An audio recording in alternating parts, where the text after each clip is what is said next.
Hi everyone, welcome to Study Spring. और आज हम लोग क्लास 11th के ज्योग्राफी का चैप्टर नंबर 15 जो पृथ्वी पर जीवन है, काफी इंपॉर्टेंट चैप्टर है ये, क्योंकि जहां से आपके क्वेश्चन इकोलॉजी एंड इन्वायरमेंट से आते हैं वहां पे ये चैप्टर आपको बहुत हेल्प करने वाला है। तो आज हम लोग इसी को डिस्कस करेंगे। बट बिफोर टू बिगिन, अगर आपको ऐसा लगता है कि ये चैनल आपके लिए डेडिकेटली वर्क करती है तो चैनल को सब्सक्राइब और शेयर जरूर किया कीजिए, क्योंकि ये हमारे मोटिवेशन का एक बहुत बड़ा कारण होता है।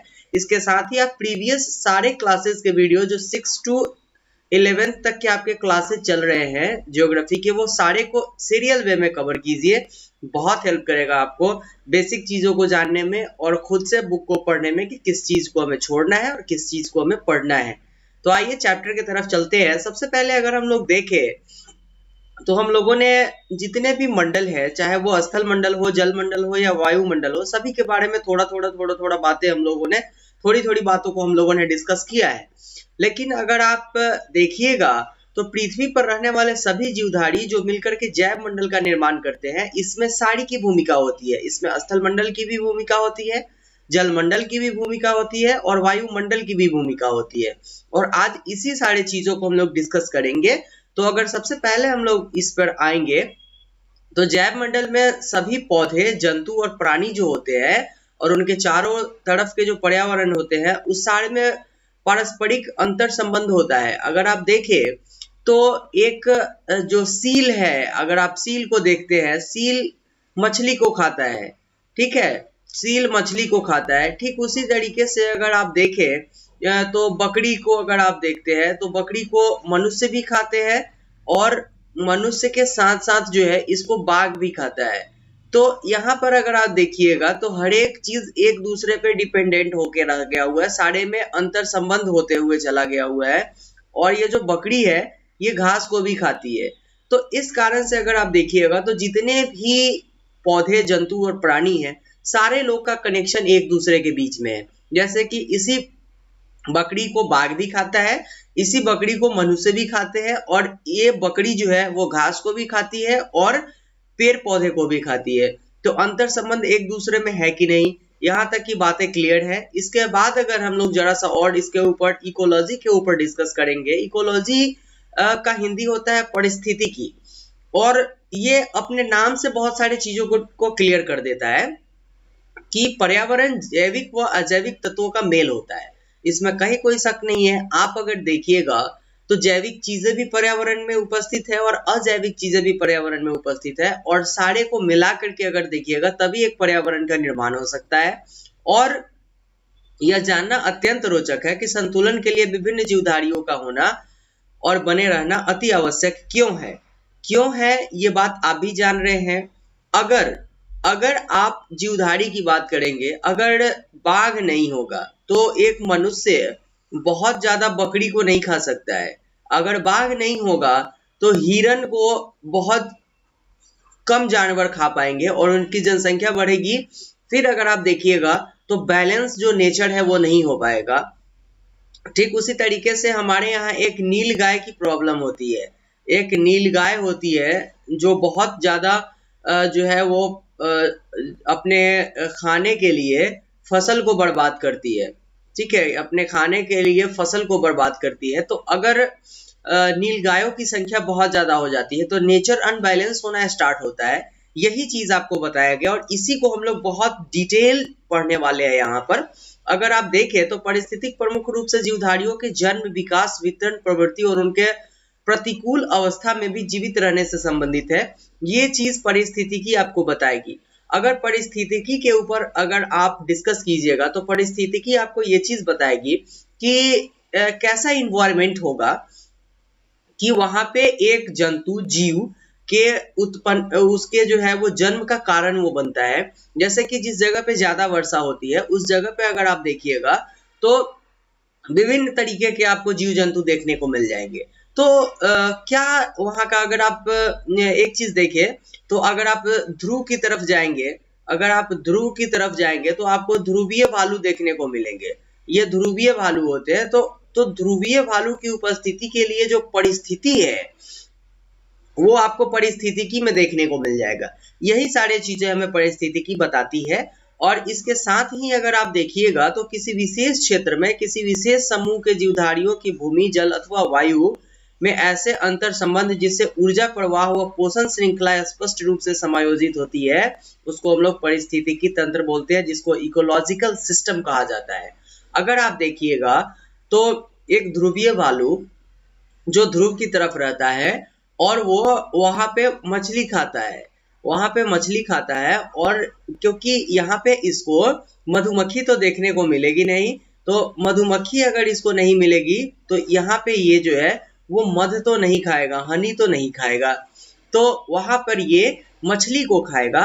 और इसका जो तंत्र चलता रहेगा, ये जो श्रृंखलाएं चलती रहेगी पोषण की, इसके ऊर्जा प्रवाह की, यही हमें क्या बताए, यही हम इसी को हम लोग परितंत्र कहते हैं, इकोलॉजिकल सिस्टम कहते हैं। क्लियर है यहाँ तक की बातें? अगर थोड़ा सा और ऊपर आए हम लोग इकोलॉजी शब्द के ऊपर, ये भी जानना जरूरी है। तो ये एक ग्रीक शब्द है, इसमें कहीं कोई शक नहीं है, और इसमें इसको जो है वो दो भाषा से ये मिलकर के बना हुआ है, आइकोस और लॉजी। तो आइकोस का शाब्दिक अर्थ होता है घर, और लॉजी का अर्थ होता है विज्ञान। ये लॉजी का अर्थ आप बहुत पहले से जान रहे हो कि लॉजी विज्ञान को बोला जाता है। तो आइकोस जो होता है, आइकोस का अर्थ यहाँ पे घर हो जाता है।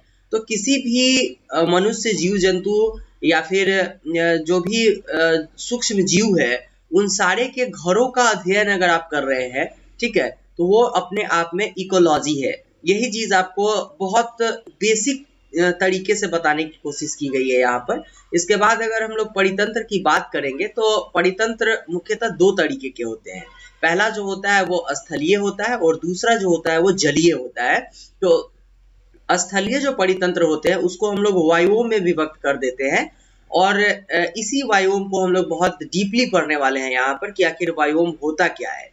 तो विभिन्न वायुओं की सीमा का निर्धारण जलवायु अक्षय संबंधी तत्व करते हैं, और विशेष परिस्थिति में पादप व जंतुओं के अंतर संबंध के कुल योग को हम लोग वायुओं कहते हैं। अब अगर आप देखिएगा तो किसी विशेष परिस्थिति है जहाँ पे आती है उस जगह पे, जैसे कि अगर आप गर्मी का दिन ले लेते हैं, तो गर्मी के दिनों में अगर आप बात करते हैं तो गर्मी के दिन का जो अपना एक सिचुएशन होता है, उस सिचुएशन में अगर पादप और जंतुओं के बीच के संबंध को आप देखिएगा तो वो खुद अपने आप में बायोम है। इसके बाद अगर सर्द का मौसम है, और इस सर्द के मौसम में अगर जंतु और पादपों के बीच के संबंध को आप देखिएगा, ये अपने आप में वायुओम होता है। तो इसका कुल योग जो होगा वही हमें वायुओम के रूप में हम उसको जानते हैं। इसके बाद अगर आप देखिएगा तो जलीय परितंत्र को समुद्री परितंत्र व ताजे जल के परितंत्र में बांट दिया जाता है। स्थलीय परितंत्र को केवल बायोम में बांटा जाता है, और जलीय परितंत्र को जो है वो समुद्री परितंत्र व ताजे जल के परितंत्र में बांट दिया जाता है। और समुद्री परितंत्र में महासागर, ज्वारनद मुक्त, प्रवाल वृत्ति परितंत्र सम्मिलित होते हैं, और ताजे जल के परितंत्र में जो है वो आपके झील, तालाब, सरिताएं, कक्ष व दलदल इत्यादि शामिल होते हैं। तो अब यहाँ तक की बातें क्लियर हो गई। ये नोटबुक में आपके नोट करने की बातें जो है इसको आप नोट करते हुए चल रहे होंगे शायद, जैसा कि आपको पहले से बता दिया गया हुआ है। इसके बाद जो इंपॉर्टेंट फैक्टर्स जहाँ से आपके क्वेश्चंस आ सकते हैं उसको देखिएगा वायुओं के प्रकार के बारे में। तो संसार में 5 तरीके के वायुओं होते हैं। पहला होता है वन वायुओं, दूसरा होता है मरुस्थलीय वायुओं, तीसरा घास वायुओं, जलीय वायुओं व उच्च प्रदेशीय वायुओं। और इन सारों को हम एक एक करके डिस्कस करेंगे। उससे पहले अगर जैव भू रासायनिक चक्र के बारे में देखें, जिसको हम लोग बायो जियोकेमिकल साइकिल बोलते हैं, बायो जियोकेमिकल साइकिल, ये अगर इसके ऊपर आप डिस्कस कीजिएगा तो इससे सबसे पहले आपको डिस्कस करने की जरूरत है सूर्य के बारे में, क्योंकि पृथ्वी जो है एक ग्रह है और सूर्य एक तारा है। तो ग्रहों के पास अपनी जो है वो ऊष्मा एवं प्रकाश नहीं होती है, वो अगल बगल के तारों से ऊष्मा और प्रकाश प्राप्त करते हैं। तो सूर्य के ऊष्मा का एक सबसे बड़ा जो स्रोत है, पृथ्वी के ऊष्मा का एक सबसे बड़ा जो स्रोत है वो सूर्य है, क्योंकि सूर्य एक तारा है। क्लियर है यहाँ तक की बातें? और जिस पर संपूर्ण जीवन निर्भर है, यहाँ भी कोई शक नहीं है। और यही ऊर्जा जैवमंडल के प्रकाश संश्लेषण क्रिया, जीवन प्रक्रिया आरंभ करती है, जो हरे पौधे के लिए भोजन व ऊर्जा का मुख्य आधार होती है। क्योंकि प्रकाश संश्लेषण कभी भी हो सकता है, फोटोसिंथेसिस वो कभी भी होता है, तो वो सूर्य के प्रकाश के के समक्ष ही हो सकता है, बिना सूर्य के प्रकाश के नहीं हो सकता है। अब एक चीजें जो है यहाँ तक की चीजों को आप सबसे पहले स्क्रीनशॉट कीजिए और इसके बाद फिर यहाँ से स्क्रीनशॉट कीजिए, फटाफट करते चलिए और इसको खुद से समझिए। ये चीजें खुद से समझने वाली है और फिर इसको कीजिए। यहाँ पे आपको बताया गया है कि किस तरीके के मृदाएं होती है। वायोम जो होता है, जैसे जलीय वायोम, पर्वतीय, ये सारे इसके उप प्रकार कितने हैं, प्रदेश कौन कौन से हैं, जलवायु संबंधी यहाँ की विशेषताएं क्या होती है, मृदा यहाँ की कैसी होती है और किस तरीके के वनस्पति पाई जाती है। ये पूरा का पूरा जो यहाँ से लेकर के यहाँ तक का फैक्टर है, ये पूरा का पूरा आपका प्रीलिम्स के लिए इंपॉर्टेंट है, ये सारे प्री के लिए इंपॉर्टेंट है और यहाँ से डायरेक्ट क्वेश्चन आते हैं, जिसमें पहले वाले को आप वीवीआई कर लीजिएगा, 1 से आपके डायरेक्ट क्वेश्चन आएंगे। मरुस्थल से आपके क्वेश्चंस आते हैं, घास से आपके क्वेश्चन आएंगे अफ्रीका वाला और अमेरिका वाला एरिया से केवल, इसके बाद क्वेश्चंस घास से नहीं आते हैं। इसके बाद अगर आप देखें तो जलीय वायुओं से बहुत कम क्वेश्चन आते हैं और पर्वतीय वायुओं से बहुत कम क्वेश्चन आते हैं। इसके बाद अगर आपको जो इंपॉर्टेंट चीजें जो दिया जाए वो यहाँ से आएगा आपके कि वायुमंडल व जलमंडल के परिसंरचना में रासायनिक घटकों का संतुलन लगभग एक जैसा होता है, अर्थात बदलाव रहित होता है, और रासायनिक तत्वों का यह संतुलन पौधे व प्राणी ऊतकों में होने वाले चक्रीय प्रवाह के द्वारा बनता रहता है। क्योंकि अगर आप देखिएगा तो यहाँ पे ये चीज बोला गया कि रासायनिक तत्वों का जो संतुलन होता है वो पौधे व प्राणी ऊतकों से होने वाले चक्रीय प्रवाह के कारण होता है।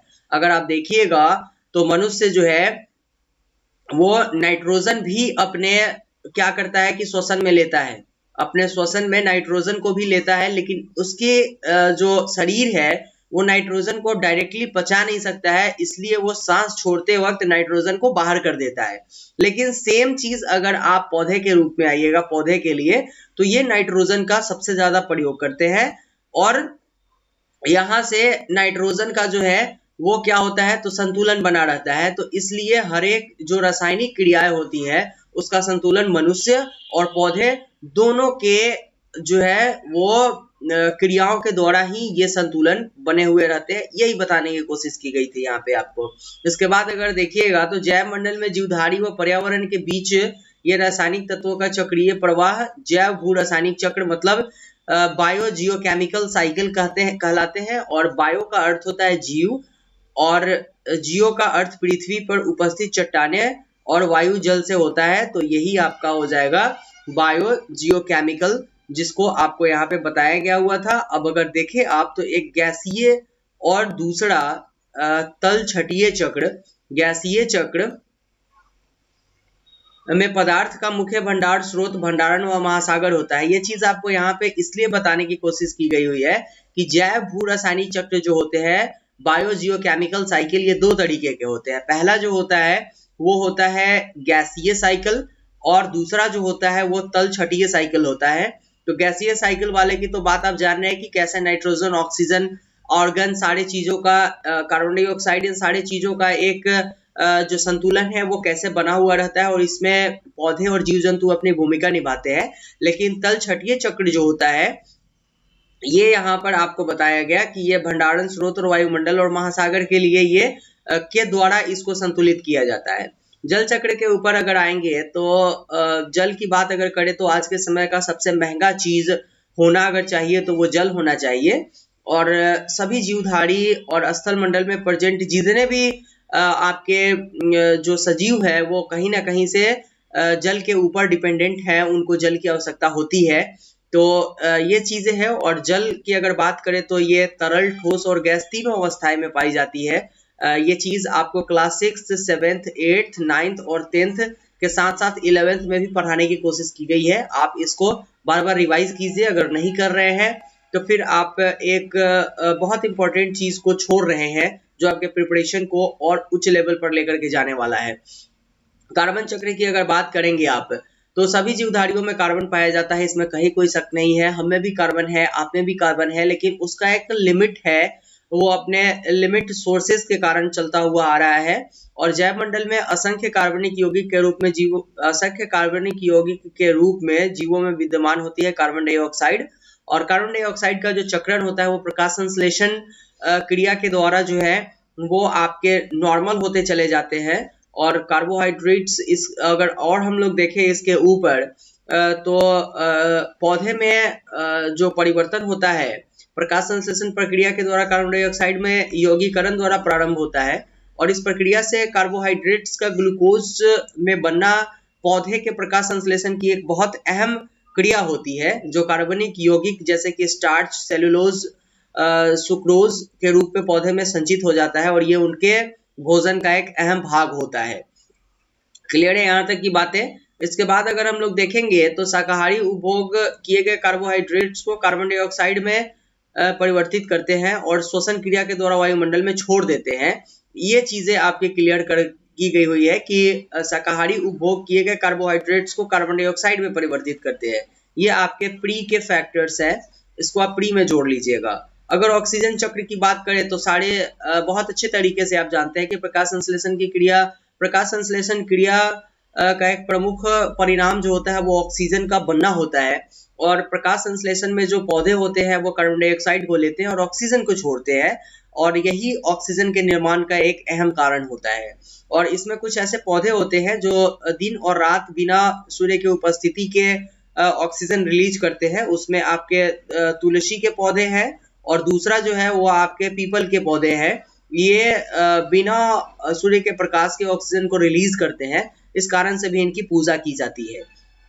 क्लियर है यहाँ तक की बात है। इसके बाद जो कुछ इंपॉर्टेंट चीजें आपको जाननी चाहिए वो कुछ इस तरीके से है खनिज चक्र के बारे में।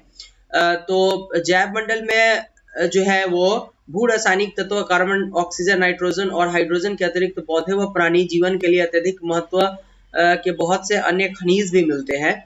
अगर आप देखिएगा तो इसमें आपको इस खनिज के रूप में आपको फास्फोरस, सल्फर, कैल्शियम और पोटेशियम जैसे कुछ इंपॉर्टेंट खनिज मिलेंगे जो वायुमंडल के साथ साथ पृथ्वी के साथ साथ हर एक चीज को नेचुरल करने में एक अहम भूमिका निभाते हैं। और जब घुलनशील लवण जल चक्र में सम्मिलित हो जाता है तब ये अपक्षय क्रिया द्वारा पृथ्वी के प्रपटी पर और फिर बाद में समुद्र तक पहुंच जाता है। ये आपके जल क्रिया का एक बहुत अहम रोल होता है। लवण मतलब कि अगर आप देखें तो नमक जो होता है वो क्या होता है कि झील और नदी सारे जगहों में पाया जाता है, लेकिन जब ये समुद्र के पास तक चले जाते हैं तो ये समुद्र की लवणता को और ज्यादा बढ़ा देते हैं। कुछ ये चीजें आपको यहाँ पर बताई गई थी। इसके बाद जो इंपॉर्टेंट चीजें आपको पारिस्थितिकी संतुलन के बारे में जानना है, इकोलॉजिकल बैलेंस के बारे में। तो किसी परितंत्र या आवास में जीवों के समुदाय में परस्पर गतिक समन्वयता की अवस्था ही पारिस्थितिक संतुलन है। अगर आप परिस्थिति से घास को खत्म कर देते हैं, इस इस स्थल मंडल से अगर आप घास को खत्म कर देते हैं और आप सोचेंगे कि हम घोड़े को पाल ले, नॉट पॉसिबल।